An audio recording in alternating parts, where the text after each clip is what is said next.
ರಾಯಚೂರಿನಲ್ಲಿ ಹಕ್ಕಿಗಳ ನಿಗೂಢ ಸಾವು ಪ್ರಕರಣ. ಪ್ರಯೋಗಾಲಯ ವರದಿಯಲ್ಲಿ ಹಕ್ಕಿ ಜ್ವರ ನೆಗೆಟಿವ್. ವರದಿಯಿಂದ ನೆಟ್ಟುಸಿರು ಬಿಟ್ಟ ಬಿಸಿಲ ನಾಡಿನ ಜನತೆ.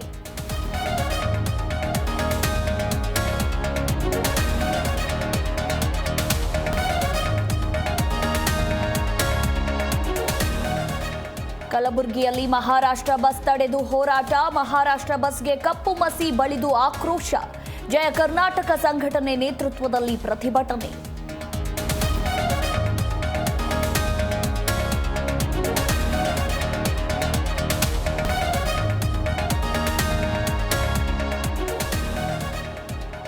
ಮದುವೆಯಾದ ಒಂದೇ ವರ್ಷಕ್ಕೆ ಯುವತಿ ನಿಗೂಢ ಸಾವು.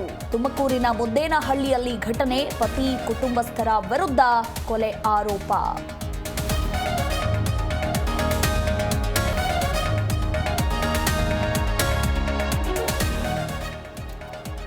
ಭಾರತದ ಮಾರುಕಟ್ಟೆಗೆ ಎಂಟ್ರಿಯಾದ ಟೆಸ್ಲಾ. ಮುಂಬೈನಲ್ಲಿ ಮೊದಲ ಶೋರೂಮ್ ಓಪನ್. ಬರ್ಲಿನ್ನಿಂದ ಟೆಸ್ಲಾ ಕಾರುಗಳ ಆಮದು.